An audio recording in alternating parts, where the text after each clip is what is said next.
지금 이 영상을 시청하고 계신 분들께서는 아마도 박나래 씨가 방송 활동을 중단한 시점에서 앞으로 더 밝혀질 내용이 무엇이 있겠느냐고 반문하실지도 모르겠습니다. 하지만 제가 지난번 방송을 통해 분명히 말씀드리지 않았습니까? 현재 기자들 사이에서 공유되고 있는 박나래 씨에 관한 수많은 이야기들 중 대중에게 공개된 내용은 전체의 10분의 1도 미치지 못하는 빙산의 일각에 불과하다는 점을 강조했었습니다.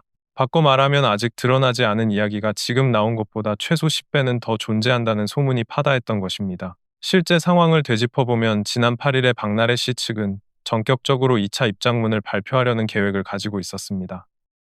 제 개인적인 판단으로는 당초 준비했던 2차 입장문의 내용은 지금과 같은 방송 중단 선언이 아니었을 것으로 추측됩니다.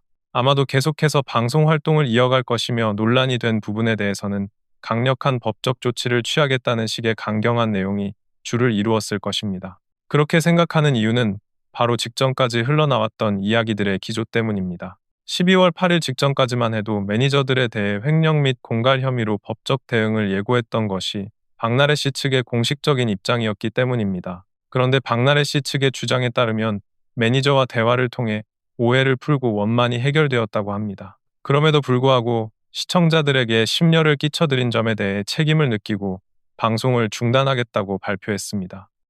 하지만 여기서 우리가 냉정하게 생각해 보아야 할 점은 박나래 씨가 단순히 시청자의 불편함 때문에 그렇게 쉽게 방송을 포기할 성향의 인물인가 하는 점입니다. 단지 시청자 핑계를 대며 방송을 그만둔다는 것은 상식적으로 납득하기 어려운 부분입니다. 이를 다른 시각에서 해석해 보자면 앞으로 터져나올 폭로가 너무나 많고 치명적이기 때문에 이를 사전에 차단하고 방어하기 위한 전략적 선택으로 자숙을 결정했을 확률이 99%라고 보는 것이 타당할 것입니다.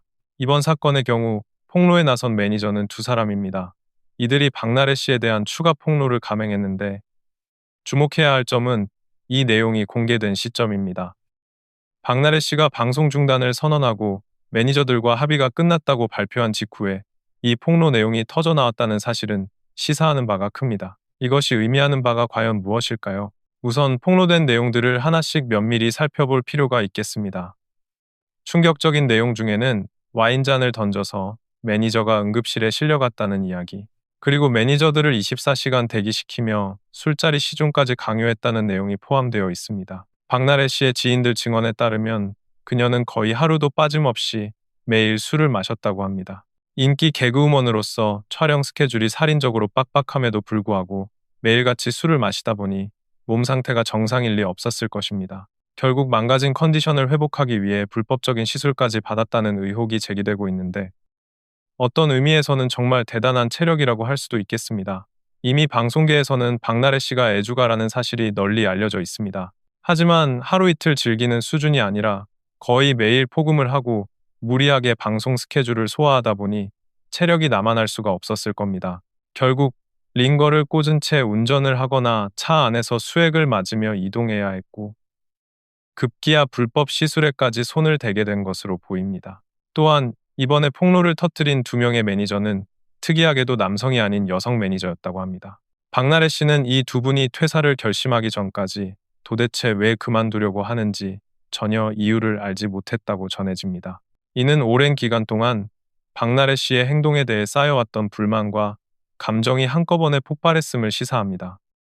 구체적인 폭로 내용을 들여다보면 박나래 씨는 매니저들의 24시간 대기를 너무나 당연하게 여겼다고 합니다. 일명 나래바라고 불리는 곳에서 지인들을 불러 술자리를 가질 때 갑자기 산낙지 같은 특정 안주나 요리 재료가 필요하면 한밤중에도 매니저를 시켜 공수해 오게 하는 일이 비일비재했습니다. 심지어 술자리가 끝난 뒤 뒷정리나 다음 술자리를 위한 준비까지도 전부 매니저들의 몫이었습니다. 24시간 대기라는 말은 말 그대로 새벽 늦은 시간까지 업무가 이어졌다는 뜻입니다. 술자리가 길어지다 보면 새벽 일시 이시는 기본이었을 텐데 갑자기 안주가 필요하면 매니저를 호출해 라면을 끓이게 하거나 재료를 준비시키는 등 사적인 심부름을 지속적으로 시켰다는 것입니다.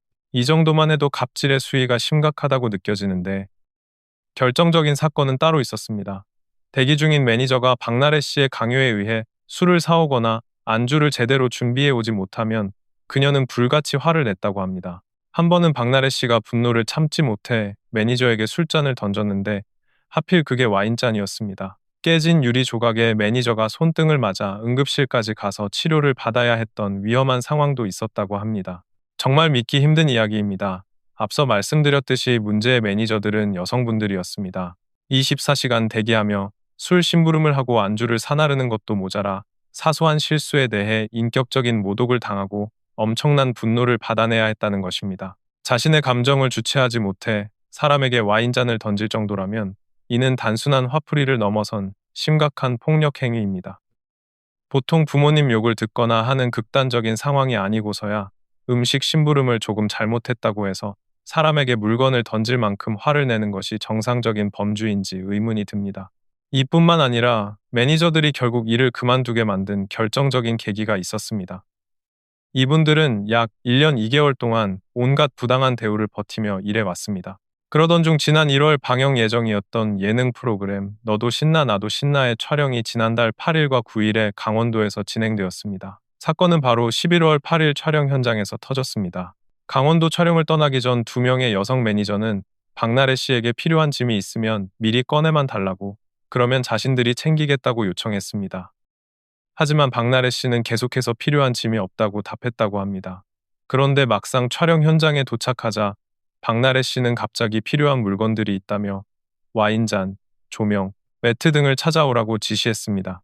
매니저들이 아무리 찾아봐도 와인잔 같은 물건이 있을 리 만무했고, 이에 박나래 씨는 현장에서 어마어마하게 화를 내며 매니저들을 호되게 질책했습니다.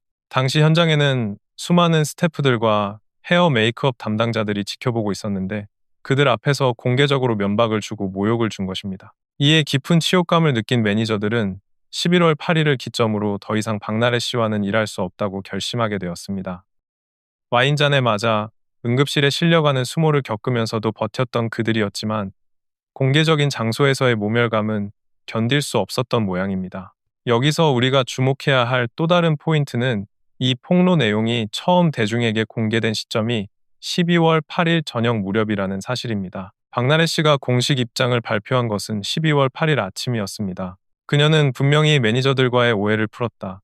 그러나 시청자분들께 죄송하여 방송을 중단하겠다고 말했습니다. 만약 매니저들이 정말로 박나래 씨와 오해를 풀고 원만히 합의했다면 자신들이 인터뷰한 내용이 유튜브를 통해 나간다는 사실을 알고 있었을 것입니다. 보통 저런 인터뷰를 진행하면 공개 시점을 조율하기 마련인데 정말로 화해했다면 유튜버에게 연락해 우리가 다 잘 해결했으니 해당 영상은 내보내지 말아달라고 요청했어야 정상입니다. 매니저들과 합의가 되었고 오해가 풀렸다는 박나래 씨의 주장에도 불구하고 매니저들의 추가 폭로가 담긴 내용이 그대로 공개되었다는 것은 무엇을 의미할까요?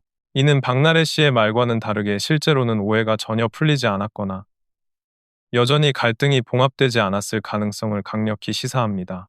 또한 처음에 박나래 씨가 매니저들을 향해 횡령이나 공갈이라고 주장했던 근거가 무엇이었는지 기억하십니까? 매니저들이 1년 3개월 근무 후 퇴직금을 수령했음에도 불구하고 추가로 회사 전년도 매출의 10%에 해당하는 금액을 요구했다는 것이 그 이유였습니다. 이것을 마치 공갈 협박인 것처럼 몰아세웠습니다.